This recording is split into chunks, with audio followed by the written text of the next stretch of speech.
Excuse me. Continuing, that's a smoker's cough. Sorry about that. But you notice it's a wet cough, and I had pneumonia as a child, so you've got permanent scarring in your lungs. And I take cod liver oil on a regular basis to help with that.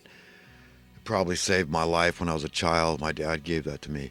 But anyhow, listen, I wanted to finish my sentence, and I was just pointing out that we're really far down this. We've been steered way down this demonic rabbit hole toward hell. And we've got to get that. And, I come across really passionately, I know, maybe arrogantly to some people, and I apologize. I don't mean to insult or offend anybody. I want the best for everybody. Hey, look, straight up, I'm trying to be like Jesus. I'm trying to imitate Jesus. I'm trying to be honest. I mean, you never lose your individuality, so I'm never going to be Jesus. Besides that, I have a biological dad, okay? He didn't. Okay, that's the way the story goes, and that's what I believe. Okay, all we need is this much faith, okay? We can believe these things. There really is a God. I mean, just think how illogical to believe there isn't an almighty creator, designer. How could there not be? It wouldn't make any sense. Stuff wouldn't just assemble itself. Not a stitch of human technology assembled itself. It's because we had a brain, we had an idea, an invisible thing, and we put it on paper, and other people saw it. And then we invented it. We created it. We made it manifest. And that's the only thing that makes sense. And the reason we're able to do it is because we are God's kids, made in His image and likeness, therefore like little gods by extension. What does it mean? I mean, was God threatened by us calling ourselves little gods? But if we treated each other like a fellow God, do you think we'd have the problems we have? I mean, you've got to understand. And we've got to convey this to other people out there that aren't feeling it, man. They're feeling like another warm body, but we got to let them know, no, you're God's precious treasure. You're irreplaceable. He loves you. You've always existed since the dawn of creation in His mind. He wants the best for you. Do you understand? Just accept it. His yoke is easy. His load is light. Come on over here, man. The promises are intense, intensely joyful and good, and they're about eternity.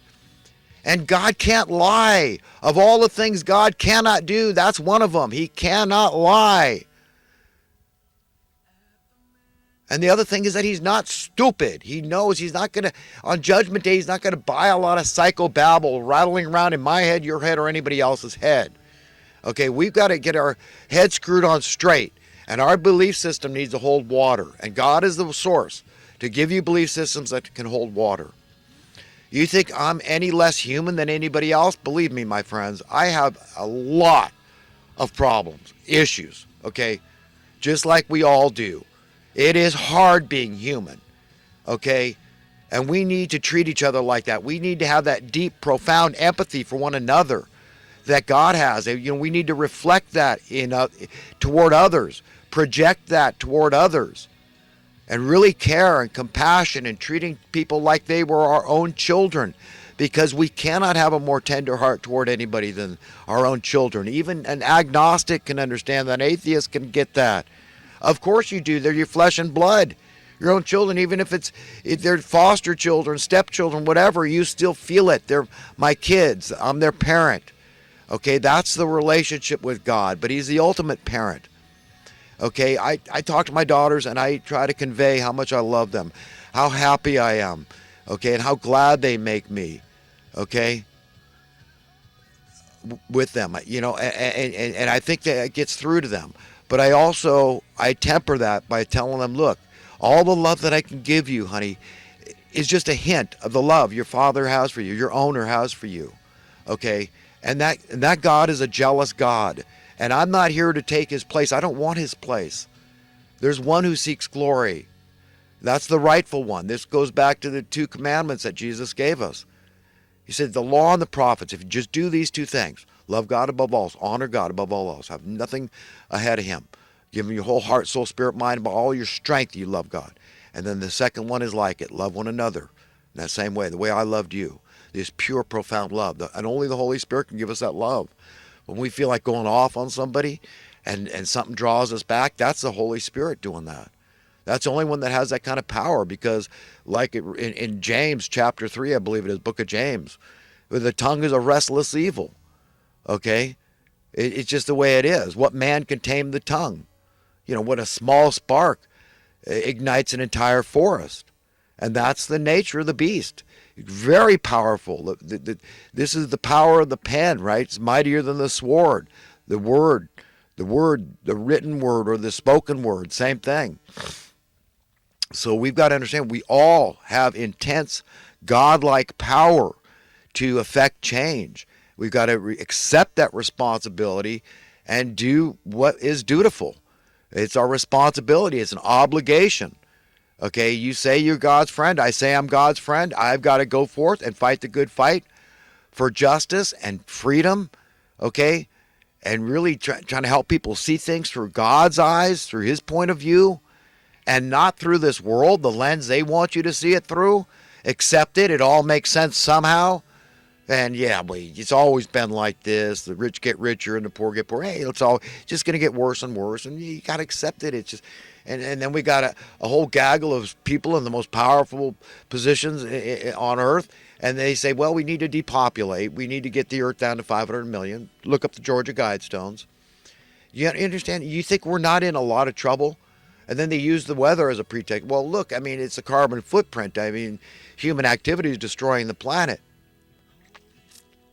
So this is the pretense, the pretext, the context, okay, that you should accept why we got to depopulate, because we're really the best guys. We're ordained somehow. We're more blessed and smarter than everybody else. So it's our job to get rid of 7 billion people to save the planet. Because, I mean, isn't for the greater good, we got to save the planet for the other species and all this.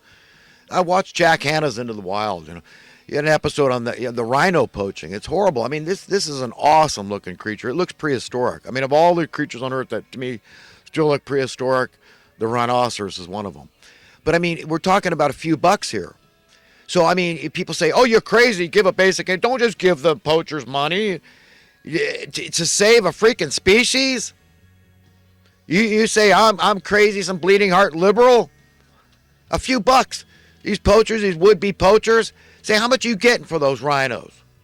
Oh, all right, we'll meet it, we'll beat it. Stop doing it. Yeah, problem solved. Solutions to our problems are everywhere, everywhere. But there's a group of very powerful, evil men that don't want that. In fact, that's like this.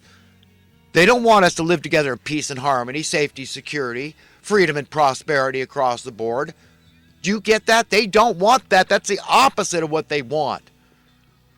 They're mean people. I mean, you don't need to know any more about them than that.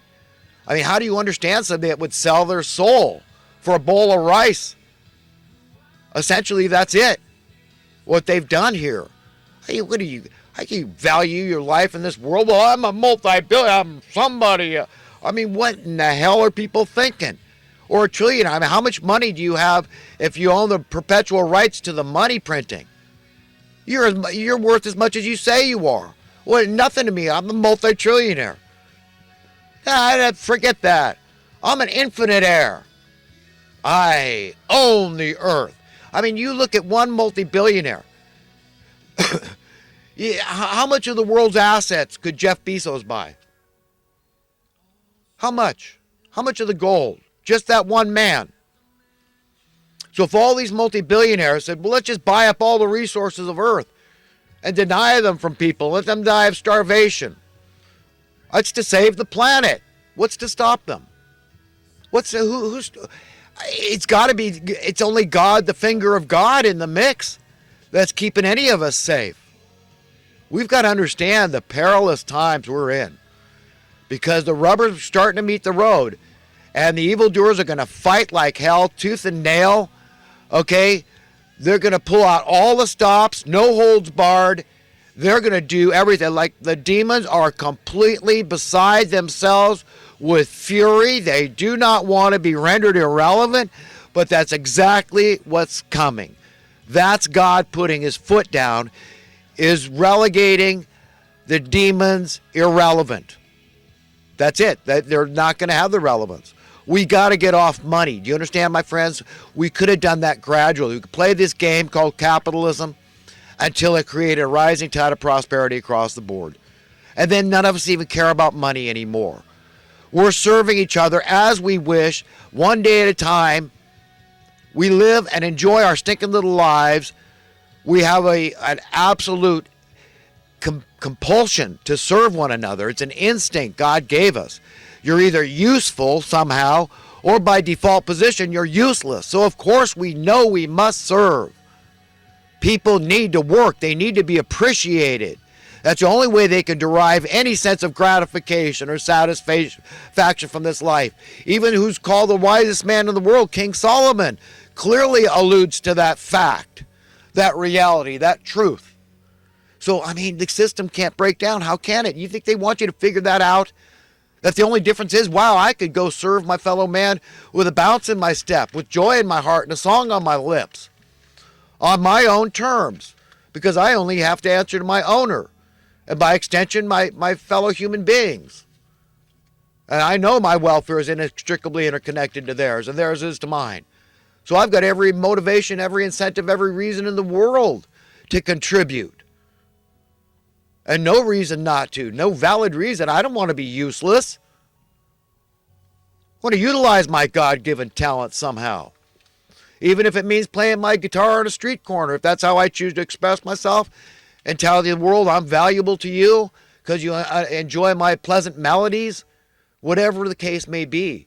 It's up to no one but you. You've got to answer to no one but you and the God that owns you, that created you. Your parents didn't create you. They did what monkeys and dogs and insects do to create you. They don't know how to create a person.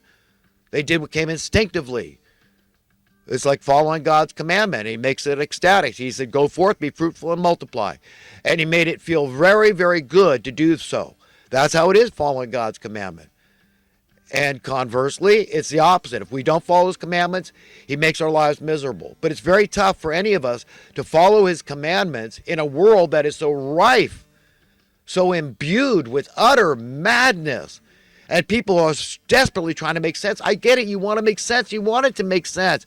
You want it to be logical and reasonable. Somehow it's okay to let people die, suffer needlessly out in the cold. But it doesn't. Because there's this term called unnecessary, not needed. It's an absolute term.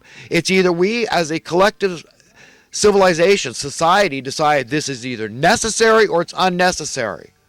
And it's unnecessary. I've done my own research back in 2006, 14 years ago. You could house every homeless man, woman, and child at the time in America and still have 90% of the vacant available housing left over. Not even including hotels and motels. But somehow this problem is insurmountable, it's overwhelming. We can't never fix homelessness. Really. And you're going to stand before God on Judgment Day, and you're going to take that belief to the grave with you. And you're going to defend it. You're going to justify that. When you know it's utter nonsense. It's an absolute lie. Good luck. And I'm trying to save souls, man. I want everybody to be. There's no shortage of room in heaven, man. And this earth, when you pray the Lord's Prayer, that's exactly what's going to have the renewal of all things here on earth. This is what we inherit. The earth. In the twinkling of an eye. This is what some believers call the rapture. Okay, that word isn't in the Bible, but it's said in the Bible, it says the twinkling of an eye will be changed. The perishable meets the imperishable. We're changed. We get a new body so atomically superior that it can't be threatened. It can never die. No diseases, no death, nothing bad. And everything negative organically on the earth is gone. Anything organic that bugs you. The sun too bright? Does it get too hot? Does it get too cold? You don't like earthquakes or tornadoes or stinging insects or arachnids? Neither does God. And all that stuff's going to be gone. You don't like thorns on a rose or aphids on a rosebud? Gone. Gone. All organic, the renewal of all things, curse lifted. Gone. That's the promised world. If you're found worthy and deserving of inheriting it. And that's all I'm trying to do. I'm trying to win friends for God. That's what I do in this series of videos. That's more important than any of this contemporary crap going on in the news that we can't trust. Like Gerald Santi says, it's BS, man. BS. Up one side, down the other, to the nth degree. Okay, but we're cooked now. We're done. We're marinated in madness. And it's time we all wake up and become empowered. You are just as valuable, just as relevant, just important as any other human being on the face of the earth. I mean, who is so delusional, so self-deceived that they believe if they fell off the face of the earth tomorrow, the world's going to come to a grinding